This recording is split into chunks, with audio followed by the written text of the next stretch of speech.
안녕하십니까. 2021년 7월 13일 최병무 팩트 시작하겠습니다. MBC와 관련된 두 개의 사건이 있죠. 작년에 있었던 검언유착 의혹 사건. 그것도 MBC가 보도했던 겁니다. 그리고 올해 경찰관을 사칭해서, 최근 거 경찰관을 사칭해서 취재 활동을 했던 그 사건. 요 두 가지 사건에 모두 MBC가 관련되어 있습니다. 그러면 이런 사건들에 대한 과거 사례는 어떻고, 이 MBC 사건은 그럼 검언유착 의혹 보도 사건과는 또 무슨 차이가 있는지, 이런 부분을 말씀을 드리겠습니다. 우선 이번에는 경찰관 사칭 취재죠. 7월 7일입니다. 그 MBC 앵커 출신의 그 양모 기자라는 사람하고 영상 취재 PD가 두 사람이 경기도 파주 주택가를 찾아갑니다. 여기에 보면 윤석열 전 총장 부인 김건희 씨의 박사학위 논문, 그 지도 교수가 아마 거기 사는 모양인데, 그 사람을 찾는다면서 이제 그 주택가 앞에 세워져 있는 승용차에 그 전화번호가 있지 않습니까? 그 전화번호를 전화를 했는데, 그 전화를 하면서 파주경찰서 누구다 이렇게 전화를 한 겁니다. 단순히 그렇게 그냥 사칭만 한 게 아니고 그걸로 신문 활동을 했습니다. 신문이라는 것은, 경찰은 신문을 하지 않습니까? 기자는 취재를 하고. 그런데 경찰관이기 때문에 경찰관이라고 사칭을 해놓고서 취재를 해서 얘기를 했더니 마침 그 지도 교수가 거기서 이사를 간 겁니다.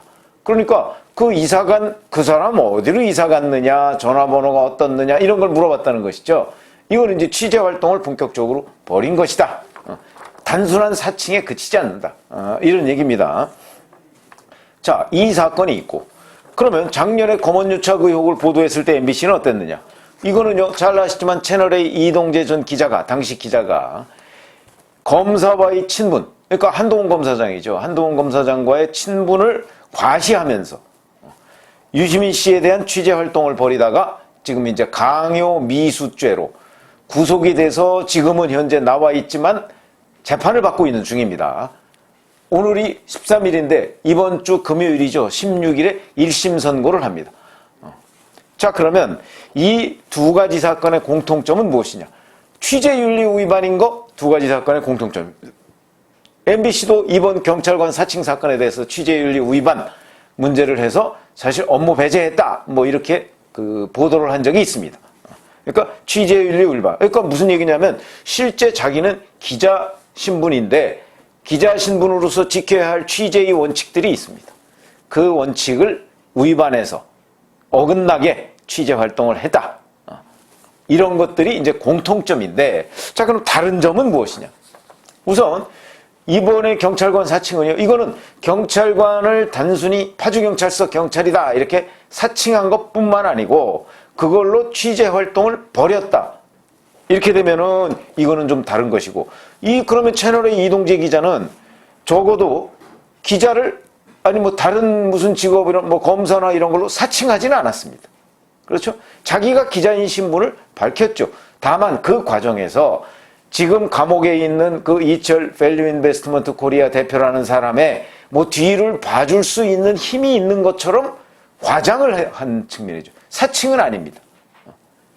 기자라는 신분을 밝혔으니까 과장을 해가면서 뭘 이렇게 압박하듯이, 그래서 이제 강요, 근데 그 성공하지 못했습니다.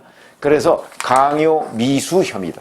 이렇게 본다면 경찰을 사칭해서 취재 활동을 벌였던 것이 훨씬 더 죄질이 나쁘다, 이렇게 볼 수 있는 것이고요. 그런데 그렇게 따지면 이동재 전 채널A 기자는 강요 미수지만 이 경찰관 사칭은 취재까지 했기 때문에 여기는 공무원 사칭죄에다가 강요 미수가 아니고 강요죄까지도 성립이 가능하다, 이런 게 법조계의 의견입니다. 자, 그런데 이럼에도 불구하고 작년에 검언유착 의혹 사건과 관련해서는 마치 검언유착이 있는 것처럼 했던 그 여권의 공세, 여기에 발맞췄던 김의겸 의원, 열린민주당 의원이죠. 한겨레신문 기자 출신입니다. 근데 이번에는 MBC의 경찰관 사칭, 이게 뭐 자기 또래의 기자들이 한두 번은 대개 해봤던 일이다 이렇게 감쌌다가 바로 기자 선배죠. 한국일보 기자 출신인 국민의힘 정진석 의원한테 무슨 소리냐, 나는 선배들한테 그렇게 배우지 않았다 라는 반격을 받고 지금 머쓱해져 있는 상황입니다. 그럼 한겨레신문에서는 그렇게 가르치냐, 이런 공격을 받는 상황이죠. 저도 뭐 기자를 했습니다만은 제가 무슨 경찰관을 사칭할 일도 없었고 그렇게 사칭하지도 않죠. 왜 그러냐면 명백한 범죄이기 때문입니다. 자, 그러면 이게 무슨 범죄냐? 관련 법규를 제가 들여다봤더니 형법 118조에 있더군요. 공무원 자격 사칭죄라는 것이 있습니다. 공무원의 자격을 사칭해 그 직권을 행사하면이라는 게 뭐냐면 파주경찰서 경찰이다 이렇게 얘기하면서 실제 취재활동을 한 겁니다. 그게 직권을 행사한 겁니다. 그렇게 된다면 3년 이하의 징역이나 700만 원 이하의 벌금에 처한다. 이렇게 관련 법규가 되어 있습니다. 자, 그러면 이런 사건이 정말 김의겸, 한겨레신문 기자 출신인 김의겸 의원 말대로 과거에는 흔히 있었던 일이냐? 그리고 흔히 있었던 일이라는 거에 전제 조건에는 이거 워낙 자주 있는 일이기 때문에 그런 걸로 처벌 안 받아. 이걸 내포하고 있는 개념이거든요. 정말 그렇던가? 그걸 한번 제가 찾아봤습니다. 뭐 저희는 취재윤리를 위반할 생각도 없이 기자 생활을 했던 사람이고, 근데 김의겸 의원은 뭐 하도 그런 거 아마 자기 또래는, 저는 뭐 김의겸 의원 또래는 아닙니다. 김의겸 의원보다는 제가 그 선배니까요. 근데 뭐 그런 거 한두 번 안 해본 사람이 있겠느냐? 뭐 이렇게 무더기로 기자들을 물고 들어갔으니까. 그러면 과거 사례는 어떻게 됐느냐? 우선 가장 쉽게 우리한테 떠오를 수 있는 게 2002년의 사례입니다. KBS 추적 60분 PD죠. 최철호 PD라는 사람이 검사를 사칭했던 적이 있습니다. 이때는 무슨 얘기냐면 2002년에 당시 김병량 성남시장, 이게 이제 특혜 분양 분당 파크뷰 뭐 이거 특혜 분양 의혹을 취재하기 위해서 검사를 사칭해서 취재를 한 것. 근데 그 옆에 누가 있었느냐? 이재명 변호사가 있었습니다. 지금의 경기도지사죠. 근데 이 두 사람 간에 자, 검사를 사칭했는데 이재명 그 당시 변호사가 도와줬느냐 도와주지 않았느냐는 걸 가지고 또 논란이 있었습니다. 양쪽의 의견이 달랐죠. 그렇게 됐는데 여하튼 이렇게 해서 김병량 성남시장한테 취재를 하는 과정에서 검사를 사칭했다는 것 때문에 이 PD가 구속이 됐습니다. 그리고 구속 기소가 돼서 1심에서 벌금 300만 원을 받았습니다. 그리고 그걸 바로 도와줬다. 근데 이재명 지사는 도와주지 않았다. 이렇게 하고 단순히 그냥 옆에 있고 뭐 어쩌고 이렇게만 얘기를 했었는데, 그런데도 1심에서 250만 원의 유죄 인정을 받았습니다. 근데 2심에 가서 이 구속된 PD는 뭐 이미 뭐 공익 보도를 목적으로 해서 취재했다 뭐 이런 거 등등 해서 2심에서는 유죄를 인정하지만 선고는 미룬다. 그런 걸 선고유예라고 하거든요. 선고유예 처분을 받았고요. 이재명 변호사는 당시에 벌금 150만 원을 유지했습니다. 250만 원에서 2심에서 150만 원으로 줄여준 거죠. 유죄입니다. 이랬던 사례가 있고요. 그거보다 훨씬 더 전에 바로 김의겸 의원이 기자 생활을 시작한 지 얼마 안 된 시점입니다. 이때는 1994년에도 중앙일보 기자가 유사한 사건에 연루된 적이 있습니다. 이때도 검사를 사칭해서 취재원 집에, 이번에 MBC가 경찰관을 사칭해서 취재 활동을 한 거하고 비슷한 일인데, 집에 들어가서 관련 서류, 이제 취재하려고 하는 서류를 챙겨서 나온 혐의로 기소가 됐습니다. 이때는 뭐 구속이 된 건 아닌데, 그래서 검찰이 징역 1년의 실형을 구형한 적이 있는데, 재판부는 그래 죄는 인정되지만 그때까지 남아있던, 이게 이제 1994년 당시에 언론계의 뭐 관행 뭐 이런 거 일부 잔재 아마 이런 거를 재판부가 인정한 것으로 보입니다.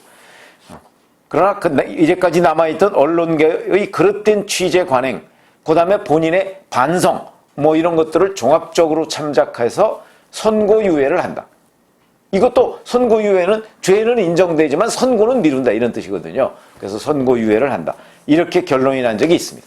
자, 그러면 이 두 사건은 공교롭게도 같이 MBC가 관련된 사건이고요. 검언유착 의혹은 이른바 윤석열 전 총장, 이것도 관련이죠. 윤석열 전 총장의 최측근이라고 하는 한동훈 검사장을 엮기 위해서 서울중앙지검과 뭐 MBC는 뭐 같이 짜고 했는지는 모르겠으나 그 부분은 아직 권언유착이라는 보도도 있었는데, 뭐 검찰이 수사를 안 하고 있으니까 그걸 뭐라고 할 수는 없죠. 그러나 그 부분도 앞으로 정권이 바뀌면 수사를 해야 될 대상이다. 이렇게 말씀을 드릴 수가 있고, 근데 그것도 결국 윤석열 전 총장을 엮기 위해서 윤석열 전 총장의 최측근에 있지도 않은 검언유착이라는 프레임을 씌워서 보도를 했다. 이렇게 우리가 생각할 수 있는 대목이고, 이번에도 윤석열 전 총장한테 타격을 가하기 위해서 김건희 씨의 박사학위 논문 지도교수 그 전화번호나 그 사람을 취재하기 위해서 경찰관을 사칭했다. 이렇게 된 거죠. 두 개의 죄질, 법조계 사람들한테 제가 물어봤더니 두 개의 죄질 중에서 채널A 이동재 전 기자 사건보다는 이 경찰관 사칭, 이 사건이 훨씬 더 죄질이 무겁다. 그렇다면 검언유착 의혹 사건 때는 MBC가 보도하자마자 민원연, 지금 이제 더불어민주당과 가깝다는 그 민원연이 고발을 해서 이 사건 수사가 시작됐거든요. 근데 그거보다 훨씬 더 죄질이 나쁜 경찰관 사칭 사건에 대해서는 왜 민원연은 가만히 있느냐. 결국 정파적이다. 이런 얘기를 할 수밖에 없는 국면이 왔다 하는 것이고요. MBC가 그 취재진 2명을 업무에서 배제하고 사과를 했습니다만은 이게 그렇게 끝날 사항이 아니고 과거에 의해서 보듯이 자, 이 문제는 수사를 해서 처벌을 해야 될 상황이고, 더군다나 1994년이나 2002년과 지금 현재의 언론 환경은 엄청나게 달라졌습니다. 그렇기 때문에 지금의 환경에서 검사나 경찰관을 사칭해서 취재 활동을 한다는 것은 그 당시에도 그랬지만, 그 당시에도 제가 말씀드렸지 않습니까? 이렇게 처벌하고 구속하고 이런 상황이었는데, 그로부터 지금 20년 안팎 또는 20년 훨씬 지났는데 지금의 언론 환경은 완전히 다르고 취재윤리도 그때와 지금은 굉장한 차이가 있다는 차원에서 본다면 지금 이 사건은 작년의 검언유착 의혹 보도 사건보다도 훨씬 악성이고, 따라서 훨씬 더 무거운 처벌을 내릴 수밖에 없는 국면인데, 지금 여권에서 김의겸 의원, 이거 여권이죠, 열린민주당이니까 그렇게 감싸고 있는데, 이 감싸고 있는 것 가지고 해결이 되지 않을 것으로 본다. 그러면 윤석열 전 총장이 이 문제와 관련해서 고발을 했죠. 총장 측이 고발을 했습니다. 고발을 했으니까 아마 과거의 사례처럼 이거 외에도 사례들이 여러 가지 있습니다만 사례처럼 이 부분에 대한 수사와 처벌, 아마 과거에 이제 2심까지 가서 선고유예를 내린 이제 과거 사례가 있었는데, 이번에도 어찌됐든 간에 수사를 해서 기소를 하고 또 재판까지 가야 되는 상황이 아닌가, 이런 생각이 들어서. 근데 이 두 사건에 묘하게 결국은 친정권 성향의 MBC가 다 관련돼 있네요. 그런 점에서 또 하나의 눈길이 가는 대목이다. 이렇게 말씀을 드리겠습니다. 감사합니다.